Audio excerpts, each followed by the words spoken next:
Welcome to our virtual poetry reading for the Human Rights Defenders Poetry Challenge. We have interpretation in English, Spanish, French, Portuguese, and Thai today, and you can find the interpretation button on the bottom of your screen. For everyone to know, we didn't have the option to put Thai as one of the language choices. So if you would like to hear Thai, please click the Korean button. Korean will be substituting for Thai today. And let us know if you have any issues throughout the event by writing to us in the chat. We want to start off by mentioning that beautiful song that you just heard is from Marisa Lopez Diz and Luis Suarez Fernandez. Marisa is one of our finalists for the Poetry Challenge, and she submitted to us the poem version of that song, Tengo Derecho a Estar Aquí, or I Have the Right to Be Here. My name is Meredith Veit, and I'm part of the Protection International team. And today, my colleague Iria Castro and I will be your co-hosts for this virtual poetry reading. As many of you know, Protection International, ProtectDefenders.eu, and the Human Rights Defender Hub of the University of York launched a poetry challenge last year. We created this initiative as part of our Stay with Defenders campaign to honor the human rights defenders that have suffered, succeeded, fought, and fallen as a result of their human rights work, especially those who have steadfastly continued to work through the many challenges of the pandemic. And we would like to, in particular, mention the work and the sacrifices of the women who have continued to work, including both paid and unpaid labor and family care, and the sacrifices that they've had to make over the past couple of years. Though she passed a few decades ago, Audrey Lord is one of the women human rights defenders that inspired the Poetry Challenge. Lord was a Black, queer, feminist, civil rights activist and poet who dedicated both her life and her creative talent to confronting and addressing injustices of racism, sexism, classism, and homophobia. Lord once said, "Poetry is not a luxury. It is a vital necessity of our existence. It forms the quality of the light within which we predicate our hopes and dreams towards survival and change, first made into language, then into idea, and then into more tangible action. Poetry is the way we help give name to the nameless so it can be thought." Through the Poetry Challenge, we received a total of 438 poems coming from artists and activists representing over 58 countries around the world. We read so many amazing pieces, and it was really quite difficult to decide on the finalists, and even harder to decide on the winners. But we hope you are just as impressed as we are when you read through the final curation and hear some poems today. Many people have put a great deal of time and energy and creativity into making this Poetry Challenge a reality. And today we're going to do a couple of things to celebrate that. We're going to announce the winners, which many of you who are tuning in are very anxious to find out. We're going to be launching the poetry publication, which features the top 30 selected poems, 5 from each of the languages in which we offered this poetry initiative. And we're going to hear some poems from the artists that participated in helping to make this curation, and some other special guests, and have a brief discussion about the connection between poetry and the arts and movement building and human rights, and the right to defend human rights. So throughout, feel free to ask any questions. There's a Q&A button there. There's also a chat. All of this should appear at the bottom of your screen. We would love to hear from you, and we're sure too that the artists would love to hear from you. So post your comments, your feedback. And we too, in order to try to facilitate this space in 5 different languages simultaneously, we're going to be posting different links and PDF documents there so that you have things to use to read along with in order to understand what the poets are saying during the readings. And you also should be able to listen and see the translations as we go along. So next, I will ask my colleagues to please post in the chat the link to our agenda for the day. So in this agenda, it goes through kind of what the prizes are, what we're going to be doing today, more information about the organizers, plus translations of some of the poems that you're going to hear from our special guests.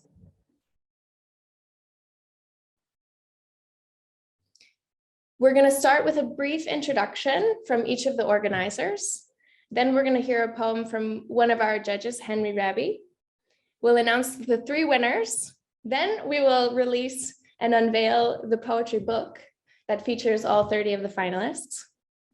Then we're going to hear some more poetry from another judge, Rosa Chavez from Guatemala, and then another poem from a special guest, Ben Kamuntu from the La Lucha movement in the DR Congo. And then we'll have a Q&A with some of these artists and activists, and Dr. Alice Na, who is one of the board members of Protection International and a professor over at the University of York's Center for Applied Human Rights. And here are the hashtags, of course, if you would like to post and promote what you see and share what you like on social media today. Of course, Day with Defenders is the primary one, the inspiration behind this day, but also others like Art for Resistance and Art for Change. So now I'm going to hand it over to Javier from the Protect Defenders mechanism to say a few words. Thank you. Hello, everyone. Buenos días, bon dia, bonjour. Thank you very much, Meredith, for the introduction. It is a pleasure for me to join these welcoming words to everyone on behalf of ProtectDefenders.eu to this very first poetry reading.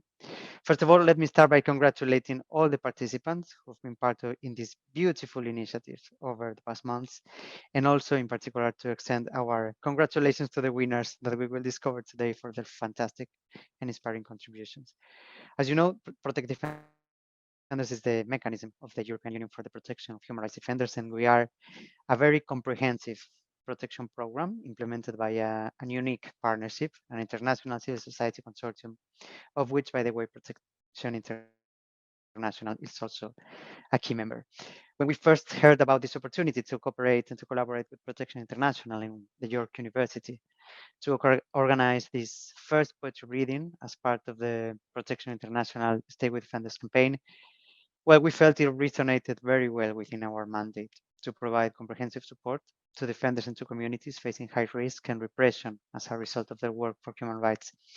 Indeed, at Protect Defenders, what we do is that we facilitate access to emergency protection grants, to funding and training for organizations and movements, to temporary relocation programs, for the creation of shelters of human rights defenders, and we also implement collectively extensive training, monitoring, and advocacy programs. But at the end of the day, by doing all of this, our purpose is to contribute to the creation of an enabling environment so that defenders and communities can defend human rights in a safe and empowered manner.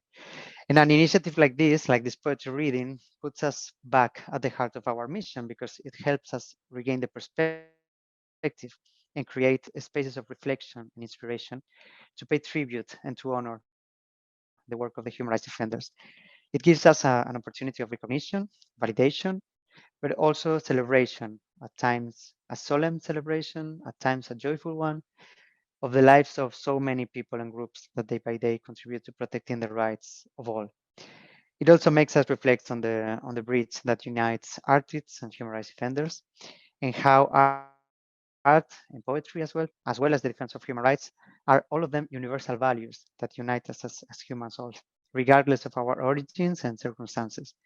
Protect Defenders will always be there on the side of those who, like today, are going to pay respect and make visible and honor the cause of the defense of human rights, and especially for those who are among the most vulnerable, especially for those who, well, quoting the essential Eduardo Galeano today, are the nobodies, los nadies, los hijos de nadie, los dueños de nada, los que cuestan menos que la bala que los mata, the children of no one, the owners of nothing, those who cost less than the bullet that kills them. So thank you very much again. And I'm very happy to pass the floor now to Pippa Cooper, the coordinator of the Human Rights Defenders Hub of the University of York. Thank you. Thank you, Javier. Good morning, good afternoon, everyone. And my apologies, I have some bandwidth issues, so I've turned my camera off. It's my pleasure to be here today representing the Human Rights Defender Hub, which is part of the Centre for Applied Human Rights at the University of York. At the centre, we involve human rights defenders in every aspect of our work through our Protective Fellowship Scheme, which over the past 10 years has hosted 100 defenders from 50 countries and also through our teaching program and our research.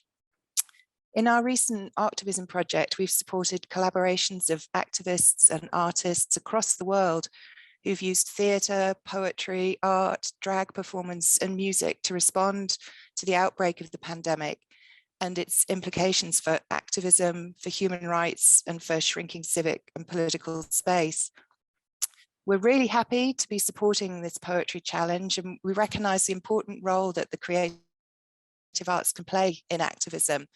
And the Centre for Applied Human Rights has worked for nearly a decade on arts-based research and activism, using the arts to generate research questions, to create new networks and collaborations, and to open the door to alternative ways of working. So we think at a time of shrinking civic and political space, of rising authoritarianism and populism, and threats to democracy across the world, that culture and the arts can provide a means for the marginalised to remain vocal and a mechanism to keep open small spaces of resistance. So to finish, I'd like to thank everyone who's entered the competition, to say how much we've really enjoyed reading all the poems, and I'm looking forward to hearing today the winning entries. Thank you.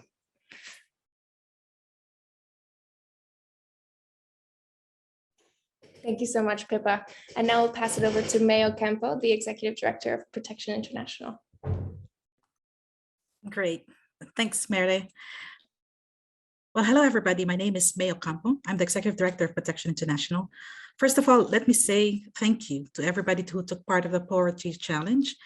We were very honored to receive so much interest, and more so the powerful words that everybody shared in celebrating HRDs and in protecting human rights. I also would like to thank everyone who joined us today. I would like to say buenos dias, bonjour, magandang gabi, and sawadika, in many more languages. It's amazing how many people are here with us today. We hope that you will enjoy today's event and be inspired with the poems and the HRDs who will share their stories as well that they express through poetry. And of course, congratulations to the winners of the challenge. Already just writing a poem already indicates that we are all winners, that you're all winners. For those of you who are not familiar with our work, Protection International is a nonprofit human rights organization that works with and supports human rights defenders through comprehensive protection programs. Our programs aim to support defenders to build their capacities in order to manage their protection strategies and mechanisms effectively. We also work on preventive measures whereby we advocate and lobby governments to ensure that laws are in place to protect the rights of human rights defenders. And as part of our advocacy work, and in reaching out to a broader audience, we work towards a world where poets, artists, and activists are able to speak up and speak out against injustices without having to worry about their artwork being the reason to be targeted by smear campaigns, digital or physical attacks, or even by threats. For us, poetry is a medium for eliciting powerful emotions in the audience. It inspires movement building. It really is an advocacy action towards positive change. But it also means that for us, it also means for human rights defenders to self-reflect and critically think about the environment in which they are operating in. Protection International is proud to co-create this initiative for defenders and in celebration of defenders. And I wish a big thank you to all of those who trusted us and had the confidence to share your poems with us. And of course, thank you very much to our partners with York University and also with ProtectDefenders.eu, the consortium that we're also part of. Again, thank you for all for coming, and I hope you enjoy this day. I will now pass on the floor to Iria Castro, my colleague, for the next segment of our program. Hello, everyone, and thank you very much, May. I would now like to thank our judges who played a crucial role in making this poetry challenge a reality. We reached out to poets, activists, and artists who are native speakers in the languages in which we offer the poetry challenge, and they helped us to determine which of the poems really stood out as being exemplary.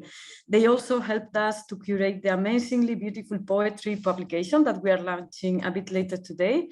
But first, we will hear from two of our judges who have written poems, especially in honor of this poetry challenge. We will start with Henry Robbie. You can follow along in Spanish, French, Thai, and Portuguese in the agenda booklets in page 4. You can find the link to the booklet in the chat. So Henry Robbie is a punk poet and gig promoter from the United Kingdom. His work has been described as playful, highly charged, and passionate. He's best recognized as the co-creator of the York spoken word organization Say Out, and for the Vandal Factory podcast that he hosts, which is dedicated to highlighting the magic moments where art and activists meet. Henry, all to you. Thank you so much for being here today. Thank you for having me. So I'm just going to do a little poem. Last night, the government of the United Kingdom had a huge defeat as it's been trying to deport people out to Rwanda.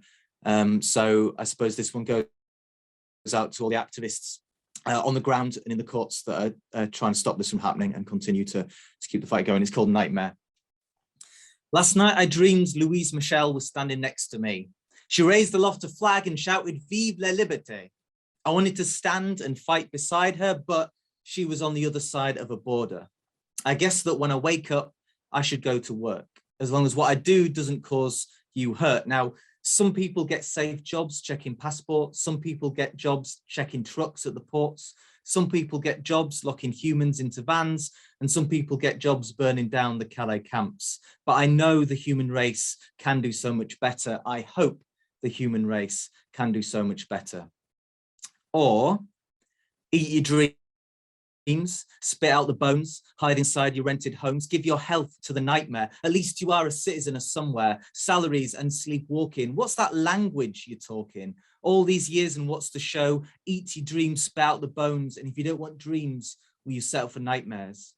We'll take a wall and build it higher, take a life and make it harder. It's just another 9 to 5. Do what you do to survive. Green and pleasant gangrene cliffs, red waters at the borders, fortress payslips. And if you don't want dreams, will you settle for nightmares? Well, last night I dreamed I was splashing by the side of a great wide sea with all the rest of humanity. I wanted a pat on the back, a handshake, a touch. But when I woke up, there was a body on the beach. Thank you very much. Cheers.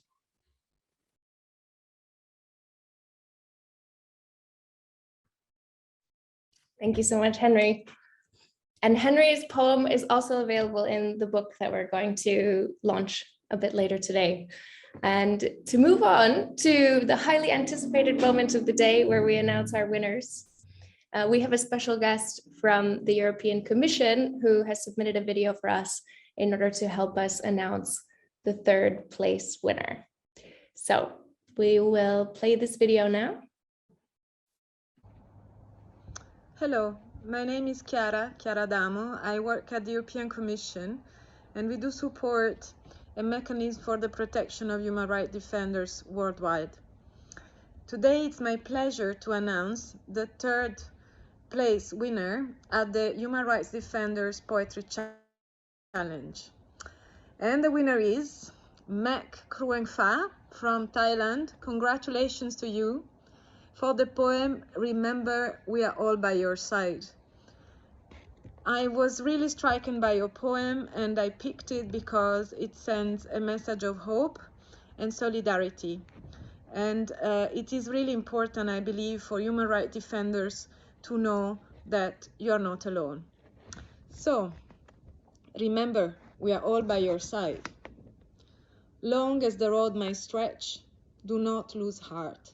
Keep stepping forward through the burnt debris. Our generation may be torn apart, but now is not our hopeless history. We might have arrived, or may have not, with foes on horseback, weapons in their hands, but better this than to accept our lot and leave the coming gem no fighting chance.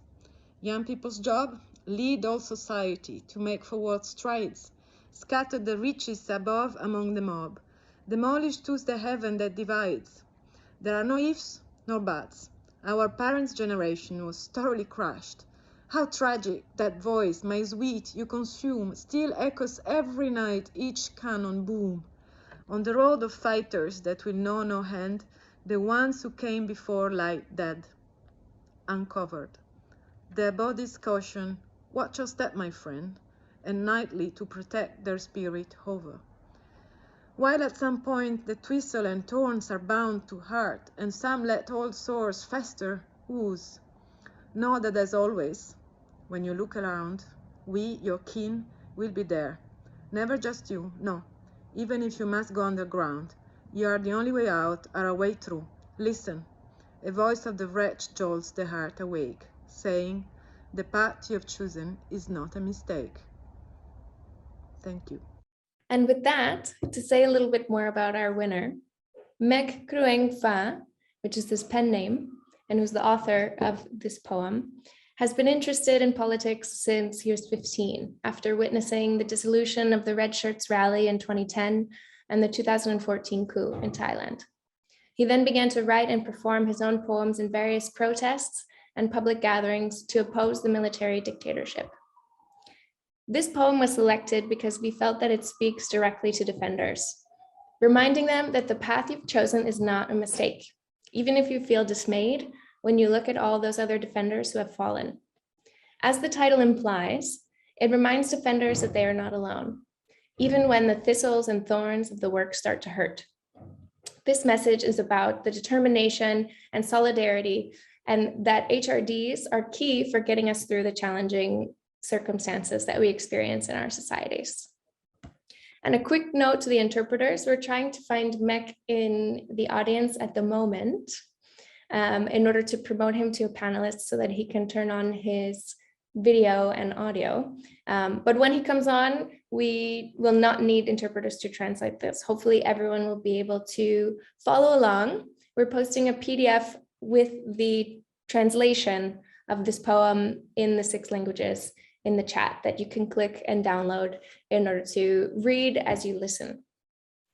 So maybe Khan, if you can help us to locate Mek, we can promote him to panelist. Aha, here he is. Wonderful. The floor is yours. Congratulations.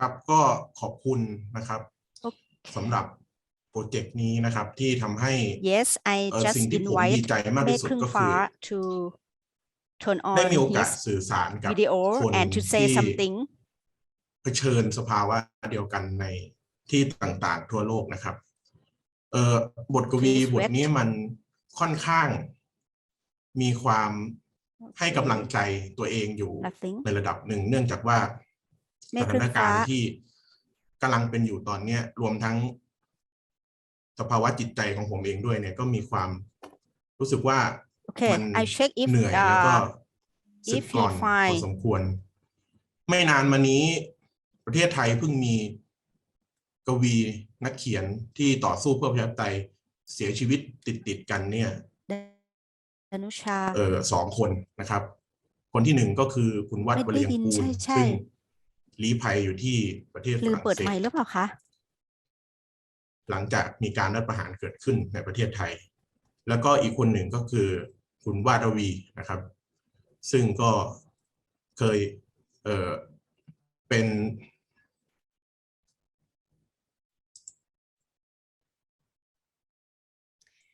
เปิดแล้วนะครับฮัลโหลฮะได้ยินไหมฮะสวัสดีครับ Hi, sorry, I just checked with Mek Krung Fa whether he forget to open his microphone. ได้ยินไหมครับ We were having a bit of trouble. It sounds like the channel was switched, so we could hear his Thai audio in the English channel. We'll be in touch over the next few days and make sure you receive your trophy. And now we have a very, very special guest and PI's long-term ally that will announce our second winner of the day. She has shared a video that we will be playing as soon as possible. Lawler, and I was appointed Special Rapporteur on Human Rights Defenders 2 years ago. My role is to try and better protect human rights defenders by seeking and receiving information from them about the risks, the challenges, and the attacks that they face. for their peaceful work defending the rights of others. I then write formal letters called communications and take up their cases orally as well with the oppressive government in an effort to persuade them to better protect human rights defenders. I have two other jobs. One is to do 2 country visits a year to examine the situation of human rights defenders and to make recommendations to the government. And the other is to do 2 reports a year, one to the General Assembly and one to the Human Rights Council on specific issues to do with human rights defenders, and again make recommendations to the UN General Assembly and to the UN Human Rights Council. I'm really very happy to have been asked to present Maria del Campo's poem, To Those Afraid of Windmills.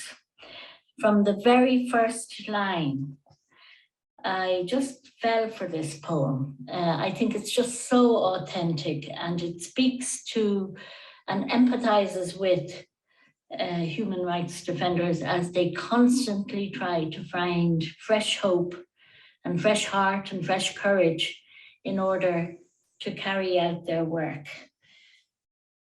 I think this poem is going to sustain many people over the coming years. Maria got second prize, and I'm really happy to read the poem now. To those afraid of windmills. To those who every morning give birth to a better day, to those who slip through the cracks and pose a threat to the wall as bridge, brick, step, and door, who dare to change the focus, perspective, direction, who speak out for the silenced, ignoring the mute echo of indifference, who feel that one is everyone and that we are all one, who understand this place does not belong to us, and who fight to make this world all of ours, who value the ability to take action and honor human beings and being human. To those who take the hand of people always seeming to get the cold shoulder, who kiss eyes of hunger and dress abandoned feet, who mend shattered lives and draw out worn down smiles, who lose sleep over those who've lost their dreams, who open themselves for the broken, and challenge the status quo, allowing those beaten down another chance. To those who rescue hopes and expand meaning, who experience 1 + 1 + 1 as a network and know its power, who are stubborn against the daily blows, who return to patch up their wounds and go back out in the open air. To all those afraid of windmills, we beg you with fierce urgency, Sanchos abound, don't let the Quixotes give in. Thank you very much. It was lovely to hear Mary with this point. So we have our second winner, Maria Mónica del Campo, is an Uruguayan artist, a mother of 3 children. She has worked in international NGOs, and she's the founder of Ubuntu, a disability inclusion consultancy. When asked to describe herself, she replied, "Como tercera de 12 hermanos, aprendí que somos con los demás, no a pesar de ellos." We learn how to live with others and how to contribute to others. 12 siblings, I learned that we are without others, not in spite of them. I breathed the give-receive dialogue. So the judges decided this would be our second prize. This point would be get the second prize because it truly speaks to the mission and values of PI. It focuses on the tenacity of defenders and touches on collective protection and the importance and the power of networks. It creatively plays on the tale of Don Quixote and the importance of trying to tackle giant battles, even if we think sometimes they are so difficult to win. Thank you very much. Now I will give the floor to Maria. Congratulations again, and we are looking forward to hearing you. And I've just promoted Maria as a panelist, so she will be jumping on in just a moment.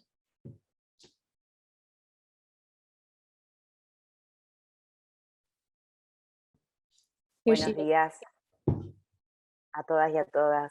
¿Cómo estás, Meredith? Un gusto. Gracias por las palabras. Greetings. Great to hear from all of you.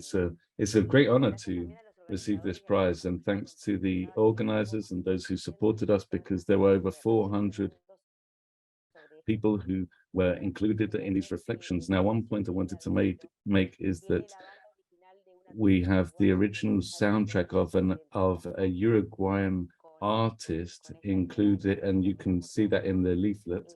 And he was really enthusiastic about this whole initiative. And while I have the floor, I would just say that my mother showed that we are with others, we are not against others. That's what I learned as a child. And at home, it's always been about giving to those who are without. And I wanted that to be reflected here. And Meredith, I read the poem now, is that correct? Okay. A quienes les temen los molinos. A quienes paren cada mañana un día mejor. A quienes desafían la grieta y amenazan el muro, siendo puente, ladrillo, escalón, puerta. A quienes osan cambiar el foco, la perspectiva, la dirección. A quienes gritan por voz ajena, desoyendo el mudo eco de la indiferencia. A quienes sienten que uno es todos y que todos somos uno. A quienes saben que este sitio no nos pertenece y bregan por devolverle a este mundo a todos.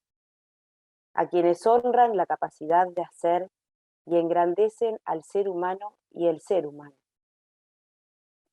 A quienes van de la mano con aquellos que parecen destinados a ver espaldas. A quienes besan ojos de hambre y arropan pies abandonados. A quienes reparan vidas desvencijadas y sacan sonrisas agujereadas. A quienes pasan noches sin sueños por quienes perdieron sus sueños. A quienes se desdoblan por los quebrados y retan el statu quo para que tenga revancha el derrotado. A quienes rescatan esperanzas y expanden el sentido. A quienes experimentan que 1 más 1 más 1 es red y que la red es poderosa.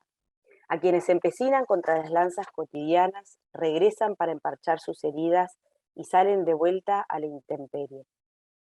A quienes les temen los molinos. A ellos imploramos con urgencia ardiente. Abundan los Sanchos, que no abdiquen los Quijotes. Muchas gracias.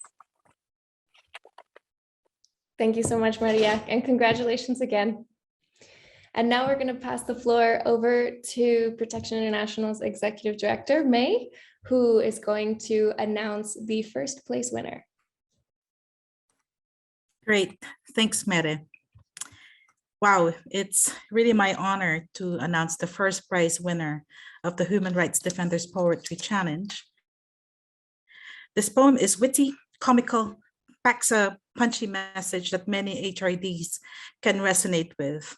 No matter what part of the world they come from, you will definitely understand and feel this. It touches on the frustrations that come with working in an environment where governments make hollow promises of openness, accountability, and public participation, touting them as valued elements within a democratic society, but they never fully materialize. Its message can also be applied to talks about business and human rights, humanitarian work, sustainable development, and other key human rights topics. It's a privilege for me to announce that the winner for the Poetry Challenge is Martin Wong. Congratulations, Martin Wong. Clap, clap, clap. Martin Wong is a Kenyan spoken word artist that focuses on positive social change. His pieces range from issues concerning extrajudicial killings to good governance. He addresses these issues with the hope of creating awareness and generating positive change. Previously, he has worked with organizations like PAWA 254 and Amnesty International Kenya. I will now have the honor to read the English translation of his poem, Ukhweli Kamili, which means the full truth. And you can follow along in French, Spanish, Portuguese, and Thai by referring to the PDF that is now being posted in the Zoom chat. Please check your Zoom chat. Afterwards, we will play the recording of Martin reading his poem in Swahili, which is the original language of the poem. So here I am, I'm going to read the English version. I hope I do a little bit of justice to the fantastic poem that Martin wrote. July 1st to June 30th, the government calendar. This is where we owners of the sacred country will take you, the sacred citizen, on a date. Relax, don't worry, there's already a budget. For this relationship of ours, openness, accountability, and public participation is the way that which you, sacred citizen, once will be found. But for now, you'll have to brace yourself, because we who own the country have already served the menu we want. However, welcome to this special buffet. Today, we are serving the house specialty, unfinished projects tossed in false promises. Huh? You say you're used to this dish? Oh yeah, it's because we've been serving it for a while. So how about we spice things up just a little bit? Do you mind some half-fried half-truths accompanied by half-information, seasoned with a little bit of secrecy? Firstly, you will like the way we present it. On a platter, too good to be true. You will find yourself caught without intending to be. Half-truths serve as the main truth, resulting in half results presented as full results. We will give you the truth, but not fully. Truth is the budget process, is inclusive for every citizen to give views. Real truth, the process is inclusive, but only to the parties interested in giving approval. You are in an era of full truths, but told in half-truths. Therefore, ask yourself, why should we set a date for public participation privately? And if we have your best interests at heart, then why do the same stakeholders get info separately? Welcome. It is here that we give you vegetable rice while we eat pilau rice. Then if you complain, we'll say, be thankful at least you ate. However, for how long shall you live with this half-truth of at least? I don't know. Answer that yourself. This is a disease you have, and I hope you won't get someone to cure you.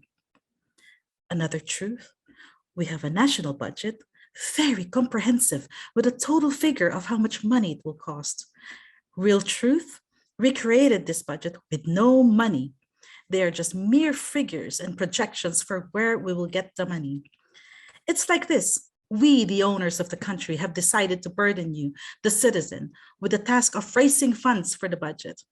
Next time, fuel prices increase overnight, don't be alarmed and know you are taking care of the budget. So sorry. Are you showering with cold water because token prices have gone up? Don't worry, we're getting budget funds for you. And on Labor Day, if we increase your salary somewhat, know that we want to put you in a higher tax bracket so you can give us more returns. Do the math. Sorry, let us do the math for you. I mean, when money to pay salaries is more than development funds, aren't these areas where the taxpayer hurts? Sacred citizen, excuse yourself. For every personal budget, you will have to deduct half, and with the other half fund the country's budget, which will be working on your behalf. But we're not promising anything. But for now, enjoy your meal. What a great poem. And now, to give real justice to the poem, I invite Martin to please turn your video on and unmute yourself to say a few words. Congratulations, Martin. Thank you very much. Can you hear me? Okay. My name is Martin. Martin Mwangi, a Kenyan poet. I would like to say thank you for for being voted the best, not the best, but of course being considered as one of the finalists. I would like to say that my piece was inspired by the environment I live in, and I've noticed as a country that we, especially the youth, we don't have that information out there for us to know on how to act on certain things. Yes, there is a constitution, there is everything, but we haven't been sensitized. So my little piece was about sensitizing the masses on the budgeting process, the Kenyan budgeting process, which of course it happens, but we don't get to know how the process works. And I'm happy that I collaborated with some few geniuses and we were able to create this piece. And thank you once again. Thank you so much, Martin. So now I'll play the audio piece.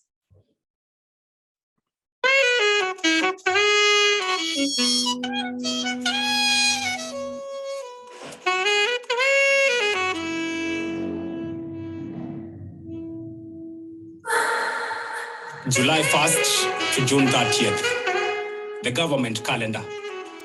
Hapa ndio sisi wenye nchi tukufu tutakupeleka wewe mwananchi mtukufu date. So relax, usijali. Budget already iko. Kwa hii relationship yetu, openness, accountability na public participation ndio mtindo. Kile wewe mwananchi mtukufu unataka kitapatikana. Lakini kwa sasa itabidi umejipanga kwa sababu sisi wenye nchi tushasa vile menu tunataka. Lakini karibu. Karibu kwa hii special buffet. Leo tuna serve the house specialty. Unfinished projects, tossed in false promises. Huh? Ati dish umeizoea? Oh yeah. Niju, we've been serving it for a while now, so how about we spice things up kidogo too? Do you mind some fried half-truth accompanied by half information seasoned with a little bit of secrecy, yeah? Utaipenda. Kwanza vile tutaipresent kwenye sinia. Too good to be true, utajipata umeingia box hata kama ukunuia. Half-truth served as main food, resulting to half result presented kama full results. Tutakupa ukweli kamili lakini si kwa ukamilifu. Ukweli ni budget process ni inclusive kwa kila mwananchi kutoa maoni. Real truth, process ni inclusive lakini only to parties interested kukutolea maoni.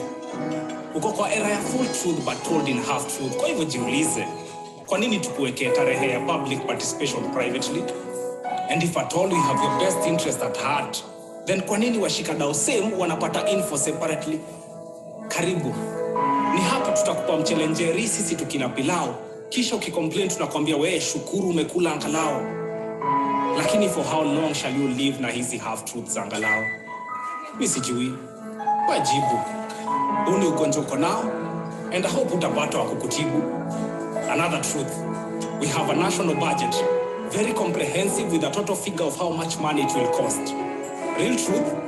Hii budget tulifanya bila pesa. They are just mere figures and projections za kule tutapata hizi pesa. Iko hivi, ni sisi wenye nchi tumeamua kukuwekea wewe mwananchi burden ya kuhakikisha ganji ya budget imefika. So next time bei ya mafuta ikiongezwa overnight, usistuke. Ni budget tunashughulikia. Si pole basi. Unashawa na maji baridi juu tokens zimepanda bei. Ni pesa za budget tunakutafutia. Na siku ya Labor Day tukikuongeza mshahara kiasi, jua tunataka kuweka ina higher tax bracket ndio tupatie more returns. Fanya hesabu. Sorry, acha tukufanye hesabu.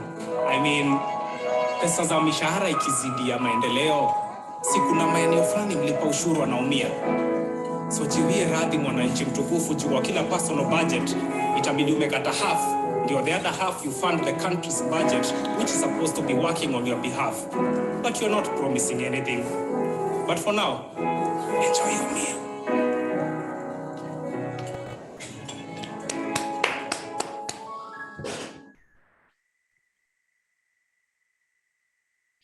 Congratulations to Martin, Maria, and Mick. These were really incredible pieces, and we hope the audience enjoyed them too. Unfortunately, due to the issue with the Thai channels being mixed, we weren't able to properly hear from Mick. But if it's all right with everyone, I'll play Mek's audio that he had pre-submitted to us so that we can also take a moment to honor him and to honor his poem in Thai, which is the language that it was written. So if we'll just take a quick moment, we'll go back to our third place winner to hear from Mek, and here is his poem, which is entitled, Remember, We Are All by Your Side. Okay, here we go. แม่ย่างก้าวยาวไกลใจอย่าท้อจงก้าวต่อด้วยสองเท้าบนเท่าฐานอาจคนรุ่นเรานั้นร้าวรานเมื่อวานที่สิ้นหวังต่างวันนี้แม้ว่าถึงหรือไม่ยังไม่รู้แม้ว่าถึงหรือไม่ยังไม่รู้เมื่อศัตรูถือศาสตรามีม้าขี่แต่ดีกว่าต้องหวาดกลัวชั่วชีวีก่อนคนรุ่นต่อจากนี้จะลืมตาหน้าที่ของหนุ่มสาวคือนำทางสังคมเก่าให้ก้าวหน้าทุบสวรรค์เบื้องบนให้หล่นลงมาสร้างโลกของคนธรรมดาบนพื้นดินโดยไม่มีข้อแม้คนรุ่นพ่อรุ่นแม่แพ้แล้วทั้งสิ้นอนาถเหลือเหงื่อกูที่สูดกินยังได้ยินอยู่ทุกคืนเสียงปืนดังบนถนนนักสู้ไม่รู้จบผู้มาก่อนนอนเป็นศพไม่กลบฝังฝากร่างไว้บอกเล่าก้าวอย่างระวังทุกก้าวย่างของเราเฝ้าคุ้มครองแม้ขวากหนามข้ามไม่พ้นหลายหนเจ็บหลายคนเก็บแผลเก่าเน่ากลัดหนองเช่นที่เป็นมาเสมอเมื่อเธอมองยังมีเราเหล่าพี่น้องประคองไปแม้ได้ชื่อว่าขบฏไม่โดดเดี่ยวเธอคือทางออกเดียวของยุคสมัยฟังสิเสียงของคนทุกข์ปลุกหัวใจโปรดจำไว้ว่าเราต่างข้างเธอโปรดจำไว้เราต่างอยู่ข้างเธอ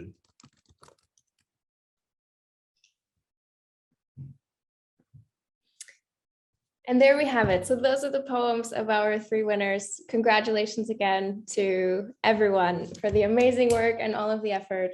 And also congratulations to all of our finalists. Now we are going to unveil our poetry book, which features all 30 of our finalists. And we had a brilliant artist and graphic designer help to create artistic works to coincide with each of the pieces. So I'll briefly walk you through this poetry booklet right now, but we're also going to post a link to it in the chat, and you can download the PDF in order to use and peruse it on your own time from the Protection International website. So it is an honor and a pleasure to reveal this new publication that you can see some animations as we make our way through. Here you can see the poems in their original languages, but you can also click to hear the poems from the artists themselves by clicking on the buttons below, and it will take you to the respective playlist where you can watch some of the videos as well. Some of the submissions were multimedia when people submitted to the poetry challenge. So you can see the original artwork and hear the voices, and in some cases, see the productions of the people who made the poems themselves. So we won't go through everything here. We'll let everybody take a moment to do it on their own time, but we just wanted to make sure that we launch this publicly and use this as a way to show our appreciation for everybody who participated and to all of the finalists who made it into this new book.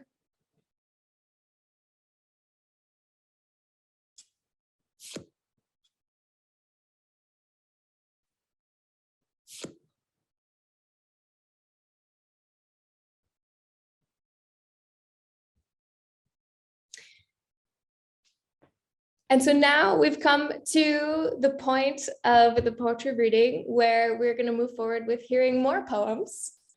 And I would like to invite Ben Kamuntu to start with his first poem.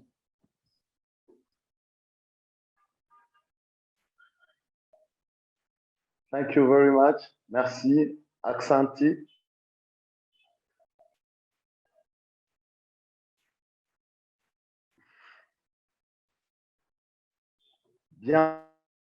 Bienvenue à New York, au Conseil de sécurité de l'ONU. Le rapport mapping sur le crime commis en RD Congo gît ici. Et dans la capitale mondiale du coltan, le cycle de violence continue. Le même bourreau d'hier demeure le bourreau d'aujourd'hui.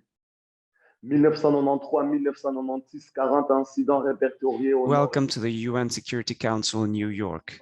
The mapping report on the crimes committed in DR Congo is here, and the cotton capital of the world cycle of violence continues. The same perpetrators of yesterday remain the perpetrators of today. 1993, 1996, 40 incidents recorded in north and south of Kivu. Devastating consequences of the genocide on Zaire in the last years of Mobutu.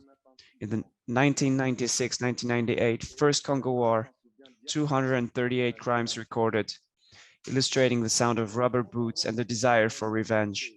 1998-2000, 200 cases, foreign armies were waging war on Congolese soil. In front of gold and diamonds, the Allies became the most feared enemies. 2001-2003, 139 incidents, violations of a ceasefire, and Afi Annan remembers it well when Kisangani welcomed him.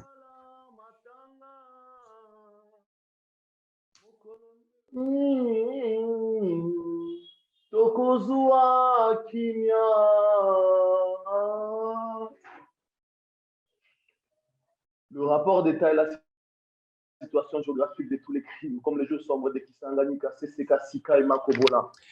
The report details the location of all the crimes, like the dark days of Kisangani, Kazika, and Makobola.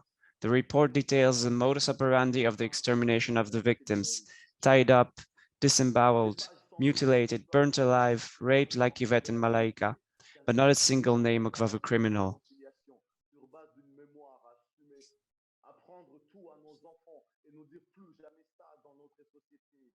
Les crimes de guerre, les crimes de génocide, les crimes contre l'humanité. Barrer les minéraux des sangs, l'entrepreneuriat de la violence. Enfants soldats, les viols comme armes de guerre, les viols comme récompense. Et face à cette remarquable indifférence, le peuple debout avec son prix Nobel de la paix. La paix intérieure, la paix sur nos sols, la paix sur le sol de nos voisins.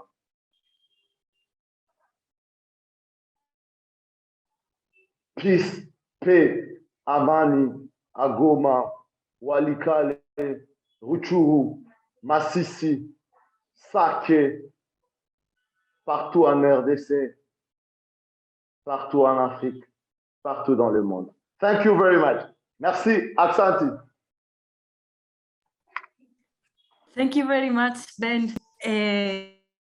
For those, I will now introduce him a posteriori. For those who don't know Ben Kamuntu yet, he's an artist and slam poet from Goma in the Democratic Republic of Congo. Yeah. He's the 2021 winner of the European Prize for Congolese Literature and also laureate of the 2014 Youth Active Participation for Peace and Democracy Prize, awarded by the Jimmy Carter Center.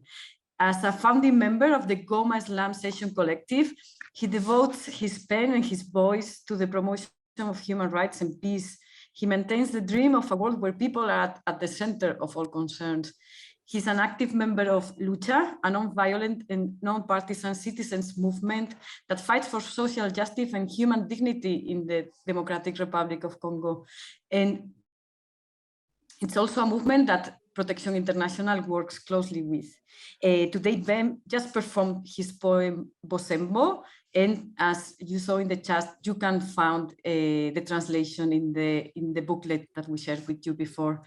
And I will now pass the floor to Mere to introduce our other very special artist guest, and thank you so much, Ben, for your time and your support always. Thanks a lot. Thank you very much. Bosembo means justice in Lingala, one of language of Congo.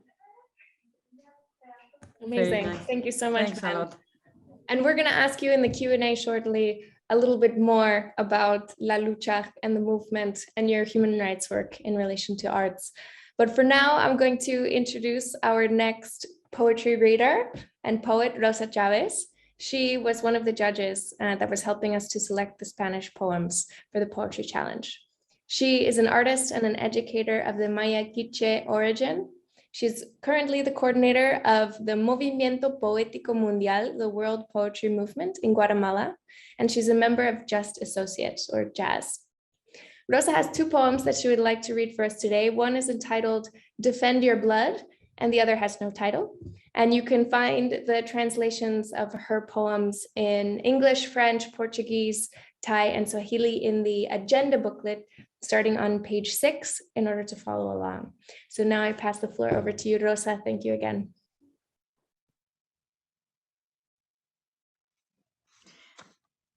Me siento muy honrada de estar en esta. It is truly a great honor to be here in this very powerful poetry reading for the peoples and the lives of those around the world, those defending human rights.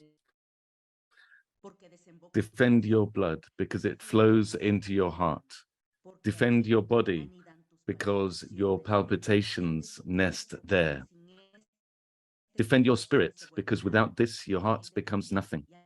Defend yourself and your own because you are your people. Defend your people because they are your heart. That's why I repeat, defend your blood, defend your heart. And this poem is devoted to childhood and infancy, defending land and territories. This second poem, which is called Untitled. Listen how the rain is born. Listen to the planet sing, how women are planting water, how the murmur of the leaves says your name. The Nanita earth smiles. Her saliva is full of fruit, vines, and roots are her pretty wrinkles. Sing, sing, our little heart. Sing, sing, the drum of the universe. Right now, somewhere in a place where there is no distance, colored hands protect the seeds. Extend your hand and there you will see infinite ants that draw life. Close your eyes and there you will see galaxies, oceans, jungles, deserts, silences full of great darkness, joys with kernels of black corn. Listen how the rain is born. Listen to the planet sing. Wherever you have your house, listen to the planet sing.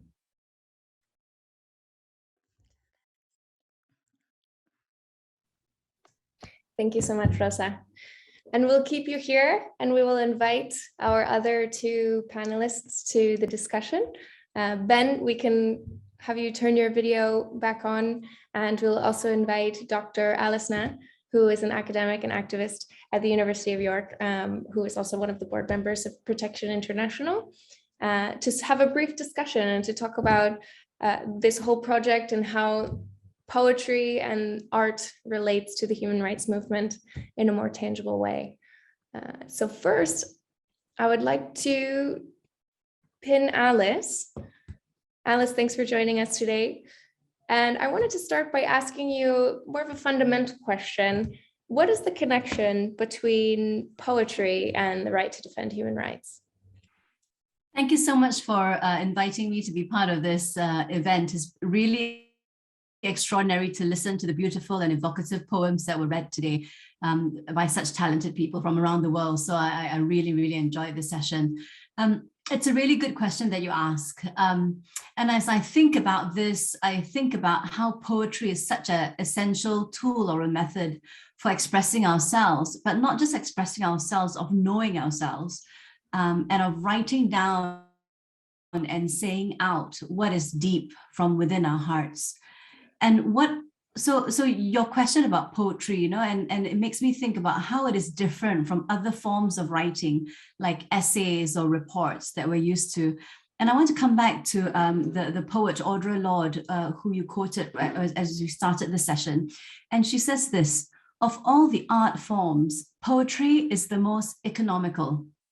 It is the one which is the most secret, which requires the least physical labor, the least material, and the one which can be done between shifts in the hospital pantry, on the subway, on scraps of surplus paper.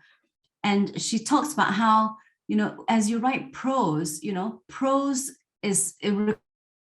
requires so much more. It requires time, resources. And she says, as we reclaim our literature, poetry has been the major voice of the poor, working class, and colored women. A room of our own may be a necessity for writing prose, but so are reams of paper, a typewriter, and plenty of time. So poetry is the most accessible way of really highlighting what's deep within our hearts. Now, human rights is a framework created, sorry about that. Human rights is a framework created by humans for humans to uphold our dignity, to help us to reach justice and equality. But the source of human rights comes from the meanings and values that we hold in our hearts. And poetry is a way of expressing these meanings. And so poetry can thus point us to how we develop human rights further in order to maintain and celebrate the dignity of people. Thank you so much, Alice. And in celebrating the dignity of people, I think there's a lot to be said in the work that both Ben and Rosa are doing in their respective countries for the human rights movement. And I'd love to hear more from Rosa at this moment about what the current situation is like in Guatemala and how important have the arts been in your human rights work.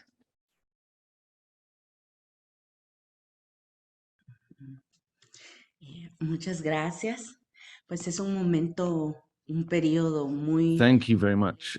Yes, well, it's a very complex time. It's a very difficult time for indigenous peoples, for the diverse communities. It's been difficult for the defenders, those who defend land, water, territories, life in cities, but also in rural areas that are all being affected by mining, by hydroelectric dams being built, the situation of those who are taken as political prisoners. It is very difficult for these people in these times. And given this situation, given this human rights crisis that we're living through, in different times, we need to express ourselves. This has been the tool of our peoples to denounce, to emancipate, to raise voices, to take back that power of saying how we can take a position, how we can hear other narratives, different narratives that present life as being at the heart of everything. Artists who are on the path of providing critical accompaniment. The voices of young people are indigenous artists who are raising their voices, who are speaking up given the situation that is seen in different countries. I firmly believe in the power of art in bringing about transformation because it reaches right down to the heart of our people.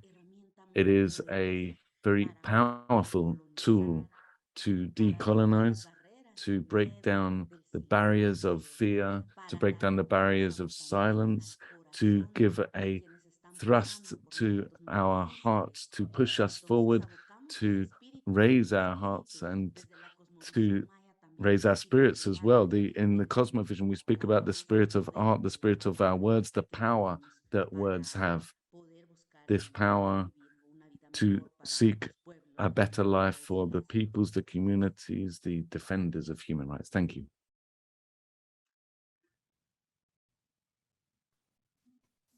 Thank you so much, Rosa. And now moving continents, Ben, it would be wonderful if you could give us some more context to the La Lucha movement, and to explain a bit more about how your artistic work has changed now that some of your colleagues have been incarcerated because of their human rights work.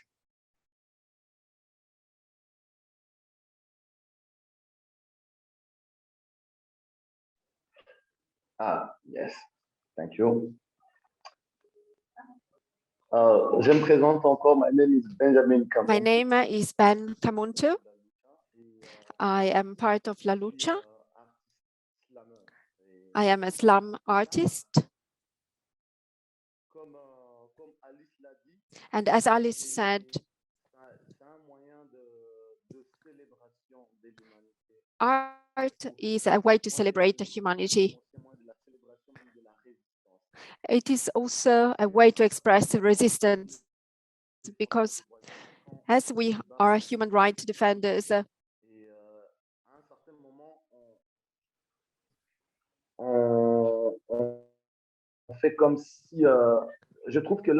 think that art can help us find joy. It can help us find joy, especially in our countries, and it helps us in celebrating this commitment that we have taken.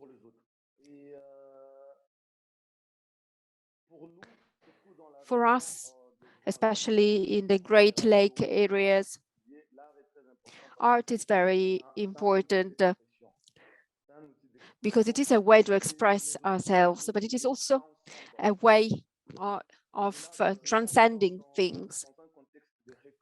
We are in a context of repression, so art is a very powerful way to resist. It is a way to report the things and to make proposals. And art is also a way to go on, because usually you fight if you have ideas, and we as artists, I've seen what Rosa does, what Alice does. We as artists, we need to keep this fire alive, and we have to go on with our art beyond our language, beyond also the difficult situations that we may experience. So art is an important element, especially for us in Gomona. Art is a way for us to keep dreaming. This is also important, and especially we work in very difficult situations, and we may tend to give up. We may tend to say that it is too difficult to go on. Well, for all these women, for all these men who are fighting to improve the living conditions of the population, art is important. This is what we are trying to do with La Lucha. Yesterday, there was a protest. We fought for peace. In Congo, we are in a war. There are armed movements. So for us, art is a way to be together, to get messages through. It is a way to keep dreaming. This is important. We dream about a dignified world, a world of possibility for everybody. Thank you so much, Ben. I just wanted to take a moment to pause. I think we're having an issue with the Thai interpretation. Yeah. Can we confirm that the English to Thai interpretation is working? Can you repeat the question? Sorry, Ben, we're having a slight technical issue. So we just wanted to make sure that all of our friends who are tuning in Thai are able to hear us. Yeah. Yeah.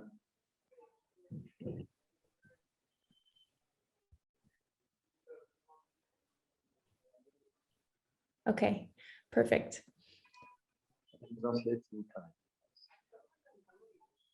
Wonderful. Thank you so much, Ben.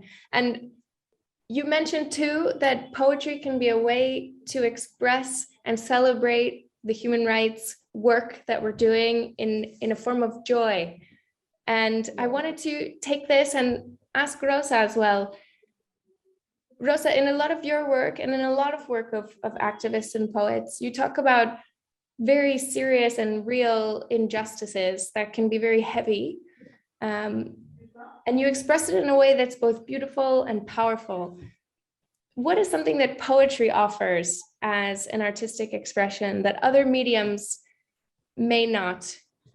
And how have you found that poetry can be used also in terms of self-reflection and processing all of these things that you're experiencing and absorbing and the challenges while you're doing your work?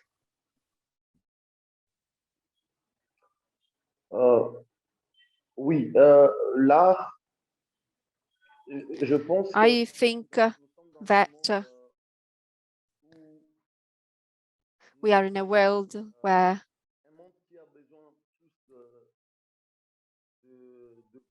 we all need the poetry. We need more poetry in a very political world.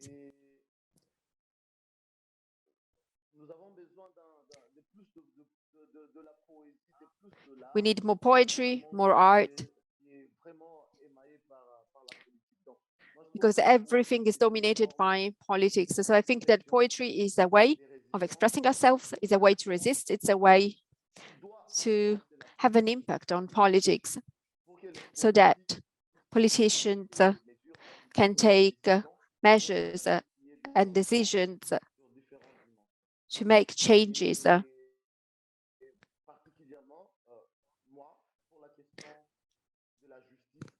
The problem is that, for example, I was born in a region where there is a war, so there is not peace, there is injustice, and I am one of those millions of young people that have never experienced the real peace.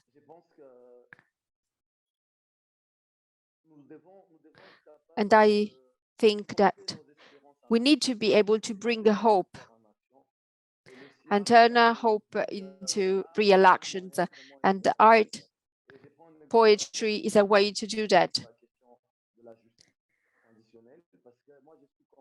I am convinced that peace in Congo will be established only through justice. When crimes are not punished, it means that violence keeps repeating itself. So art is useful to inform, to mobilize people, but also to convince people to fight. And I think that artists need to take a stance in a world where we have injustice, where the environment is being destroyed. Artists have to take a stance and fight against all this. They have to mobilize people and not divide people, because art addresses to our hearts. And as an artist, I am convinced that people need that. People are still able to listen to one another, especially in the Great Lake area, in Congo, in Rwanda. We know that there is war. And we all know also the implications and the repercussions in the other countries. I think that art has a role to play. Also in this respect, art is important to mobilize people and also to take a stance. This is also important. Another thing is communication, because art is something personal, of course, But there are also things that are communicated through art. We communicate to young people. We organized poetry training courses, poetry workshops to raise awareness among the young people in our districts, in the streets, in our cities. Also to speak about the real problems of our communities, especially the problem of insecurity in our region, a problem of bad governance, the fight against corruption, money laundering,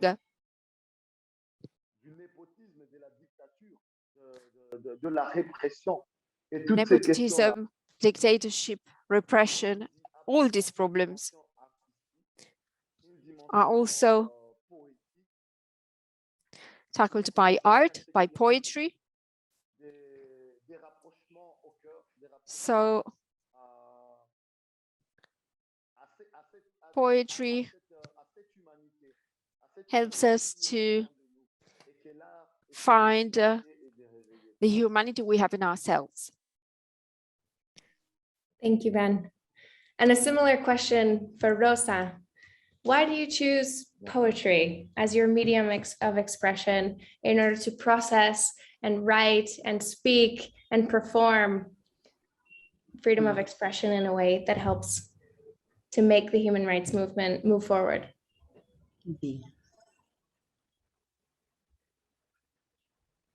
Gracias, Meredith. Thank you, Meredith. Well, going back in time, in the history of the colonized or invaded peoples, they tried to take everything away from us. And among us, words and our skills in writing and expressing our emotions, our stories, our thoughts and emotions, all of that was important. So for me, going back to the word, as Ben was saying, is an act of resisting, of showing my resilience as an indigenous woman, as an activist, as a defender. It is a way to recover the power of the words, to be able to write and share my story and not the story that has been imposed upon us.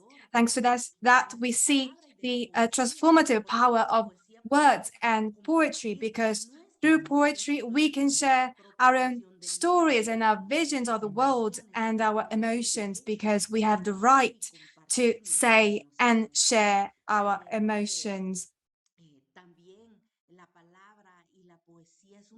Also remembering that words and poetry are some resources that are in our hands, and that we could also just keep in our minds. We don't even need a pen and a piece of paper to write down. We also know that there are those chants and that oral tradition that's also poetic, and we find it in many peoples that is an act of resistance too.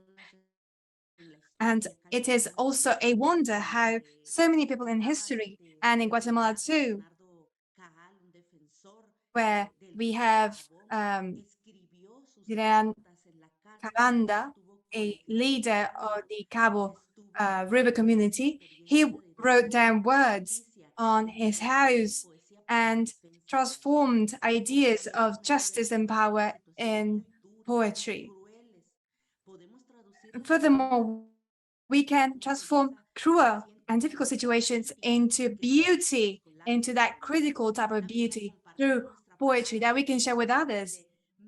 Our words, I believe, when they transform into poetry, they become less painful when we share them with others, because it's true that there are many types of poetry, but we are talking about the poetry that goes hand in hand with the life of our defenders. Poetry as a right, as resilience, as denouncing, as demanding and celebrating the beautiful things in life. Therefore, it is a way of claiming the power of the word and of poetry to fully live our lives. Beautifully said, Rosa, beautifully said. And this speaks to why poetry as a form of freedom of expression needs to be preserved and encouraged and protected and taught, as Ben said, to younger human rights defenders as a medium of expression as well. And I want to turn to Alice for our next question, which is about protecting the poets, protecting the artists, protecting the people who are speaking out and speaking up to power. And from your perspective, as someone who has researched this topic, who has been working in the protection of human rights defenders for a long time now, what would be some recommendations to states for improving the protection of human rights defenders and the respect for the right to defend human rights? Thank you for this question, Meredith. I think really, I would really encourage states and state actors to listen with humility to people who are defending human rights, to listen to their cries for help, to their struggles, to listen to their hopes and their dreams. The defense of human rights should be an everyday thing, you know? We should not have to take huge risks and, live with danger in order to defend our rights. It should be very, very commonplace. And unfortunately, it is a situation that when a lot of people speak up or express how they feel or share their hopes and their dreams, the conditions of society are such that states clamp down on these expressions and make life difficult for and resist people who are trying to claim their rights. And this should not be. Yeah, states should exist to serve people, to serve all people, not just the rich and not just the powerful. And really, rather than clamping down on the space for expression, states should come alongside people in order to help them to realize their rights, to give them the space, the support, the resources to defend human rights, to recognize this as a sacred act, an everyday act, but a sacred one. And if we create the space where people can defend their own rights, then people will come up with solutions and solve problems and face challenges with creativity. And that's how we achieve societies that are more just, that are more equal, and that is more peaceful. And I really want to echo what Rosa and Ben have been saying. They've really been urging us to treasure our imagination, to treasure the ideas that we have, to value our words and our histories, our culture and our dreams. And hopefully in doing so, artists can lead the way and show states the value of human experience and the value of the defense of human rights. And since we're running out of time, I just wanted to ask two final questions to both Ben and Rosa. Ben, what would be your advice to other poets and artists and activists who may be operating in countries where freedom of expression is not free, as you very well know? And the same question to Rosa after Ben. What would be your advice to other artists and poets who want to speak up about human rights in contexts where it may not be so easy and protection is not guaranteed?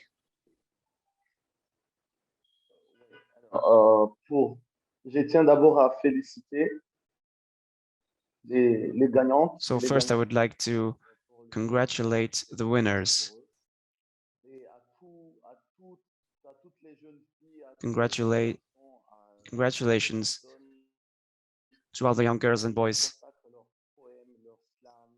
who make poems, art, paintings, dance in favor of the human rights struggle.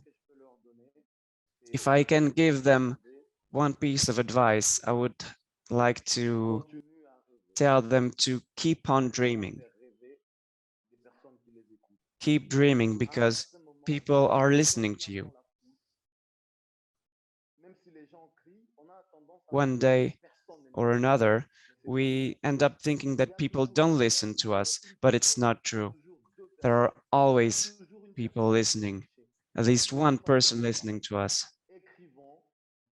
So keep on writing, drawing, creating. living, dreaming, mobilizing. Indeed, we artists have a role to play in this world.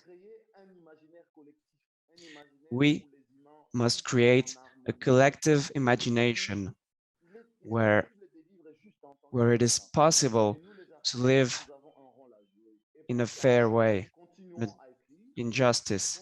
We artists have a role in this. So keep on doing what you do. Because the more we are, the more we do it, the more we believe in it, the more we talk with our hearts. There will be people who will be affected by what we do and say. And it is crucial that we are able to fill this world with poetry. The world needs poetry and art, lots of it. And this is how we can make the world a better place and create a better condition for human beings. Thank you. Thank you so much, Ben. And Rosa. Pues quiero compartirles que la poesía. Well, what I would like to share with you is that poetry has given me great gifts throughout my life. It has opened up pathways to live incredible, extraordinary experiences which I, as a child, as a teenage girl, I would never have dreamed of. In a country which is racist, which excludes women, I have nevertheless found this channel which allows me to live my life to the full, to express myself fully. It's been a great strength, a great gift. It has been a great energy that I've felt, and we all have that gift, the gift of writing, of creativity, of making art. And they try to cut that off. They try to block us off from that. But we have to remember that our ancestors have been there expressing themselves. They've been there in entirety with art.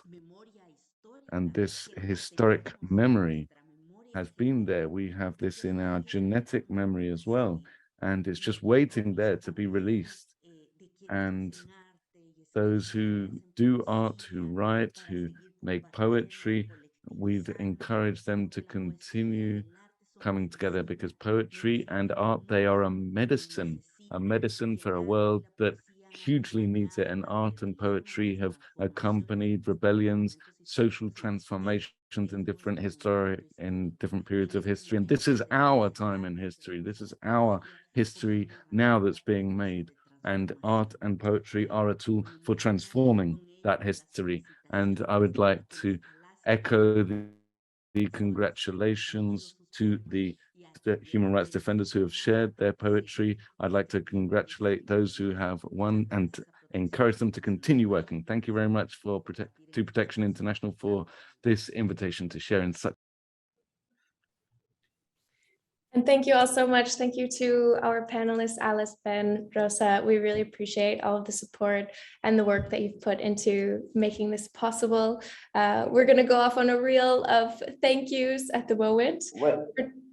Thank you very much. Merci beaucoup. Peut-être juste dire à tous les artistes qui se battent pour le droit humain. Thank you. I would just like to say to artists that defend human rights, I would like to insist on the fact that art makes us free. So let's invade the world with art. Thank you very much. Brilliant. Thank you so much, Ben. We really appreciate it. And a big thank you, especially to all of our judges, all of our translators, the interpreters on this call, and to the core team who helped make this poetry challenge a reality, to Masuripani, Pippa Cooper, Javier Rora Blanco, Marie-Len Le Hanaf. Thank you so much for all of the work that you put into this. And to close, we have some more music for you. This is another one of our favorite submissions from the Poetry Challenge. This was from Witzke Medicine, and hers is called justice today. So we hope you enjoy her piece. Thank you everyone for joining. We really appreciate it. Keep in touch and have a great rest of your week.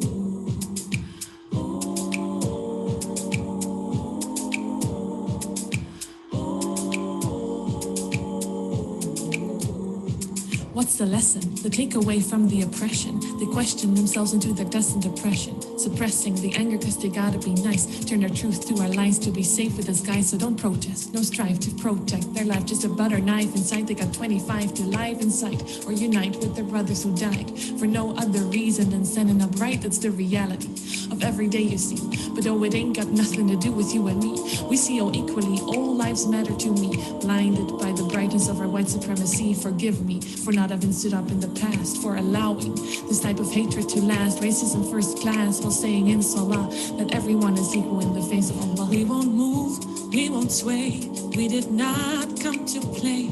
Disapprove of the way that you treat us like prey, but we will stay and we will pray. Rise up to say justice today, but we will stay and we will pray. Rise up to say justice today. Looking back, we should have seen it coming indeed. All the hatred, oppression, colonial greed, dehumanization, alienation, the pillars on which we established our nations, creations of the shadow sides of our mind. Love undermined, leaving us blind for the needs of the human being. I call my brother, but y'all prefer to call the stranger or other. Hospitality is our morality, yet we expel refugees seeking humanity, sending them back to sea, their hopes sinking to sea.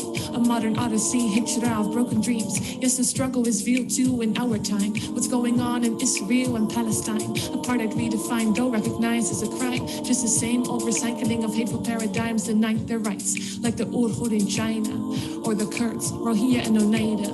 But as long as it's not you and me, it's fine. As long as there's no white lives caught up in the lineup, no, it's not okay. So we'll stay right at this place, right in this space, passing our days, praying for grace, till you embrace the humanity in every face. We won't move, we won't sway. We did not come to play.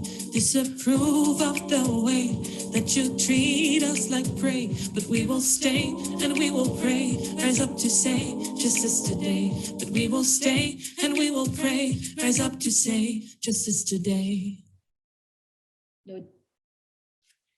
Thank you, everyone.